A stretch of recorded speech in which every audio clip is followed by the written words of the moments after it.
I think it's time bullies understand that there are real life consequences.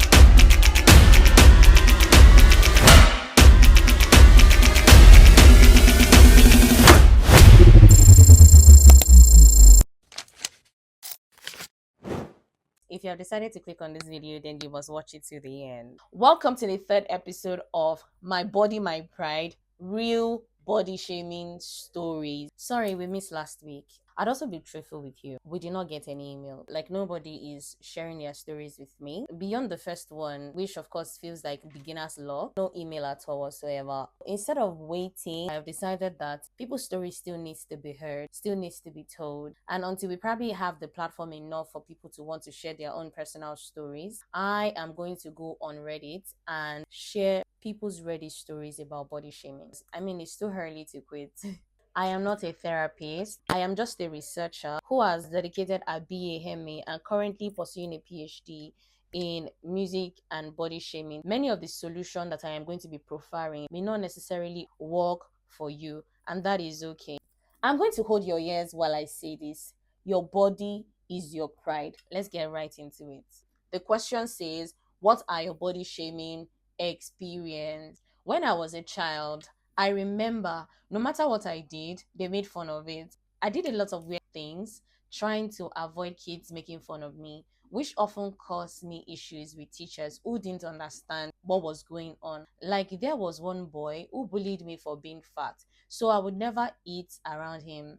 And for being poor, though I wasn't actually poor. Once a teacher was collecting money for a pizza party, and even though I knew I couldn't eat around the boy, I also knew I had to pay the money or he'd make fun of me for being poor. On the day of the party, I tried to sit discreetly and not eat anything. The teacher saw I wasn't eating and made a big deal out of it and tried to give me my money back. I had to listen to weeks of that boy and his loser friends saying I had an eating disorder and was so poor I had to take charities from teachers. And if I tried to sit far away from kids who were bullying me, the teachers would force me to the social worker who didn't do anything of use. So I had to sit near them all the time. So long as you were not taught privately and you went to school, there's always going to be one student that just wants to make your life miserable. It's either they are shaming you for like your body, how you look, your stomach, your like economic situation. There's always just that one kid. And it's not because they have it any better or anything. They are always projecting every single time. I know now though that a lot of these kids were actually bullied at home and they could not say anything. So they project all of that onto other people. But the issue now is this: that does not still change the effect of this bullying. In the future now, you'll be hearing these people say, oh, they are not the same people that they used to be. After you have ruined somebody's life, those people are unable to live that trauma. If you then see this kind of people doing terrible things to their bullies, then we'll start to blame these people for responding this type of way. I think it's time bullies understand that there are real life consequences. You really do not know where people's head are at.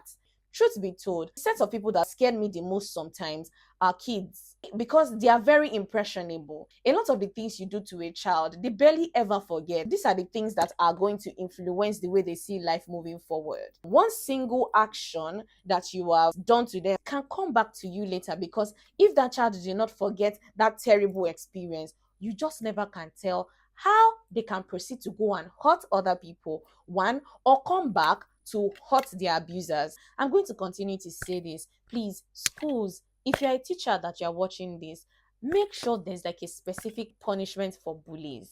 Also, take time to do in your investigations properly. The people that finally come to report to you may not even be the bullied. It is always the bullies. This is what typically happens. A bully bullied somebody. The bullied bullied them back. The bully then became sensitive and comes to report to you. Do proper investigation. It's not all the time that these kids are lying. Ask from people that are around them that saw these things happen so that you can get to the root of things. This person is obviously older now, and then they can still not forget this. This is enough to even put unnecessary insecurity in people's head for their economic situation, even if this person is rich or not. On to the next story. I have too many experiences with body shaming Can't name them all. When I was a kid, my sister used to say I had orangutan titties. I was growing big breasts and they were really saggy. I hated that. I also got made fun of for my weight and for having a big butt a lot. This is awful and people are really, really so mean. Like, how? And you see the issue of big breasts. There are stories that I have heard about mothers using we call it omorogo in Yoruba. It's like a turning stick to like press their girl child breast down so that it will stop coming out. It is so sad. Your body goes through the normal way of doing things. You'll be slut shamed. You would be insulted. So many different things for doing the normal thing. This is absolutely awful. I'm so sorry. I'm so sorry for this OP, to be honest with you. This OP said body and gender shame at work. No offense, but I feel more comfortable with X on the unit than you just because you are so skinny. You say what? I was body and gender shamed at work. When there is one male or no male staff on shift, we need a male staff, is what they will say. I've never felt more inadequate in my life. I am one of the female staff who doesn't assist in takedowns and don't back down when dealing with aggressive behavior. There is an issue with some female staffs not helping, but I am not one of them. I hate being considered inadequate due to my body weight and gender. I finally spoke up and said, don't group me with individuals who don't help. I am capable and I understand that my job isn't a safety job. I will eventually get hurt. I do my darnest to make sure my coworkers are safe. I got an apology, but I just have to keep proving I can handle things when shit goes down. Ooh. You know, something just occurred to me. I used to have this guy that I like a lot. He's very slim. There were lots of reasons why, of course, we cannot get together. It was also the point where I realized that you cannot help who you like. For me, that is, I could not help who I like. I just do not like people that are slimmer because I do not, and it's majorly because I do not feel safe. Now, let me explain properly.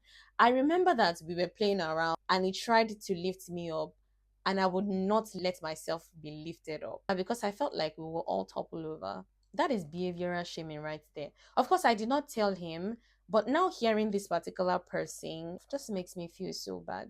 There is no excuse. I did that, and I am deeply sorry. Another story here. My mom has always been the most supportive person about my looks, except when I had this skin picking disorder, which is frankly understandable. Our best friend used to comment about how I was getting fat, and she also did this to her daughter. The irony is, she's really big, and her daughter's shaped like a bigger breasted Marilyn Monroe. Ooh. I don't pay her any mind, but would occasionally say something like, oh, I forgot to do bulimia this morning. And then she'll threaten to beat me up. Not that she ever did such things. Now, other women will sometimes say, I look like a man. And it turned out that they would generally do that when they were romantically jealous of me because I, like my mother told me, smile like Miss America. It did hurt my self-esteem, but I use their hate as a motivator to be naturally cuter than they are. It does hurt my self-esteem when these things happen, but I know I am not ugly, and I am lucky enough to be from a region of the world where being a little overweight is considered to be ideal. Oh, I like this. I like when bullies are being bullied. I like when abusers are being abused. Yes, yes. I believe in second chances and I believe in third chances. But yeah, I like it when bullies are being bullied. I like it when abusers are being abused. The part of TikTok that you find me on is when people are doing comebacks. Although now I know that when you're successfully healed, you are not showing to people that you have healed. You're not talking about your healing. Do you understand what I'm trying to say? These things no longer matter to you. But on a inside level, I like it when bullies are being bullied. I like it when people's actions are catching up with them. Do you understand what I'm trying to say? Those kind of stuff. It makes me very happy. That said, there's just vibes and inshallah. Reading these stories actually makes it, do you understand? Makes it quite interesting. And also I can give my comment on them and it's really cute. So we have come to the end of today's episode. If you want to share your stories with me, reach out to me using this email that you can see on the screen. I will hold your ears while I tell you this. Your body is your pride. Your body is your pride. See you in the next episode of My Body, My Pride, Real Body Shaming Stories. Bye.